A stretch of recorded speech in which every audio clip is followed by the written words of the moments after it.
سب سے پہلے یونیورسٹی کا بہت شکریہ کہ جو 200 سالہ جشن جو منایا جا رہا ہے اس سے متعلق اتنا بڑا ایونٹ، اتنا بڑا پروگرام انہوں نے رکھا ہے کہ شاید میرے خیال سے ملک میں کہیں بھی اس طرح سے بہت سی جگہ پروگرام ہوئے ہیں 200 سالہ جشن کے تعلق سے، لیکن اتنا بڑا پروگرام شاید ابھی تک نہیں ہوا ہے.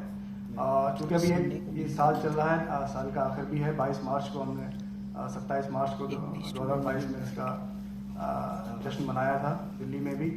تو یہاں پہ جو مجمع ہے، یہاں پہ جو اجتماع ہوا اردو صحافیوں کا اور دیگر زبانوں کے صحافیوں کا، وہ واقعی اپنے آپ میں مثالی ہے. اس کی جتنی تعریف کی جائے کم ہے. دوسرا، جہاں تک ابھی اس سیشن میں جو بحث ہو رہی ہے ہندوستان کی تعمیر و ترقی میں، ہندوستان کی جدوجہد آزادی میں اردو صحافت نے کیا اپنا رول ادا کیا ہے، تو اس میں تو کوئی شک نہیں. حالانکہ اس سے پہلے ہمارے جتنے بھی سینئرز ہیں، میری خوش قسمتی ہے کہ جناب عزیز برنی صاحب کے ساتھ میں نے راشٹری سہارا میں کام کیا، شکیل حسن شمسی صاحب کے ساتھ میں نے انقلاب میں کام کیا اور ابھی بھی انقلاب میں ہوں میں. تو اطہر فاروقی صاحب ہیں ہمارے سینئر. تو میری خوش قسمتی ہے ان لوگوں کے ساتھ اسٹیج شیئر کیا میں نے. تو اس میں کوئی شک نہیں ہے کہ اردو صحافت کا جو رول تھا آزادی سے پہلے وہ انتہائی اہم تھا. اس کے بہت سارے شواہد موجود ہیں، بہت ساری کتابیں موجود ہیں، بہت سارے مضامین ابھی تک موجود ہیں اور دیگر زبانوں میں بھی ان کا تذکرہ ہے. تو اس کو ہم کبھی نہیں جھٹلا سکتے کہ اردو صحافت نے کوئی منفی کردار ادا کیا ہو جدوجہد آزادی میں، یا اس کا کردار معمولی رہا ہو. خاص طور سے ہم مولانا آزاد کا آپ نے سوال کیا ہے.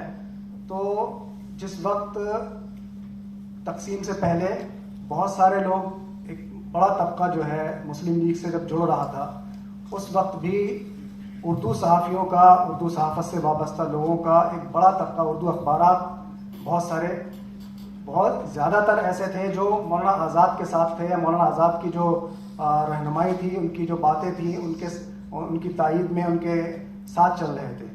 تو ان کی جو ذہن سازی جو انہوں نے کی مولانا آزاد نے اپنی تقریروں کے ذریعے، اپنی تحریروں کے ذریعے، اس نے یقیناً جدوجہد آزادی میں بہت ہی اہم رول ادا کیا ہے.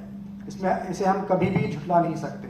اور اسی کا نتیجہ ہے کہ آزادی سے پہلے اور آزادی کے بعد دونوں جگہ اگر ہم دیکھیں، حالانکہ یہ اطہر فاروقی صاحب کی جو بات ہے اس سے تھوڑا سا تضاد ہوگا، لیکن آزادی سے پہلے بھی اور آزادی کے بعد بھی اردو صحافت نے یقیناً اپنا ایک تو سیکولر کردار ادا کیا، اور دوسرا ملک کی خدمت کا جو جذبہ تھا اردو صحافیوں میں، اس میں نہ کوئی مذہب کی قید تھی، نہ کسی فرقے کی قید تھی، اور نہ ہی کسی علاقائی کوئی قید تھی.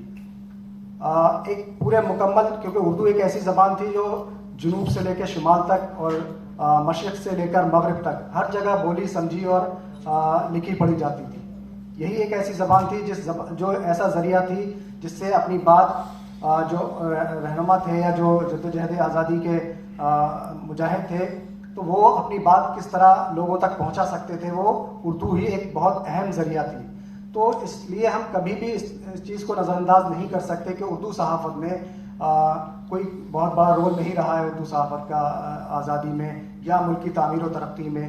اور اس آزادی کے بعد بھی جو بھی جس لائق بھی یا جن وسائل کے ساتھ بھی اردو صحافت نے اپنا سفر کیا ہے، آج تک جو اردو صحافت اپنا سفر کر رہی ہے، چاہے وہ پرنٹ میڈیا ہو یا الیکٹرانک میڈیا ہو، ڈیجیٹل میڈیا ہو اب آج کے زمانے میں، تو حالانکہ وسائل بہت محدود رہے ہیں اردو صحافت کے ساتھ، یہ ہمیشہ سے ایک اس کا المیہ رہا ہے.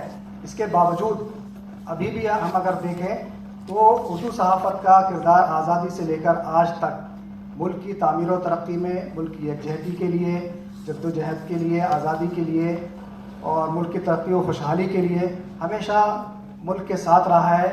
اور اس میں کبھی کبھی کچھ نظریاتی چیزیں سامنے آتی ہیں، اس میں ہم اختلاف کر سکتے ہیں. اس میں چاہے وہ حکومت سے اختلاف ہو نظریاتی طور پہ، یا کسی جماعت سے تعلق ہو، کسی تنظیم سے کوئی اختلاف ہو، وہ چیزیں الگ ہو سکتی ہیں. وہ کسی بھی جماعت، کسی بھی زبان، کسی بھی مذہب سے ہو سکتی ہیں. تو لہٰذا اردو کو ہم نہ تو اس کیٹیگری میں رکھ سکتے ہیں کہ اس کا کردار جو ہے منفی رہا یا بہت معمولی سا رہا ہے. میرے خیال سے آپ کے سوال کا شاید جواب مل گیا ہو. باقی چونکہ یہ ڈسکشن ہو رہا ہے، گروپ ڈسکشن، تو میں چاہتا ہوں کہ شاید آپ لوگ بھی جو ہم لوگ کے سامنے کافی اہم لوگ بیٹھے ہوئے ہیں, کافی سینئر جرنلسٹ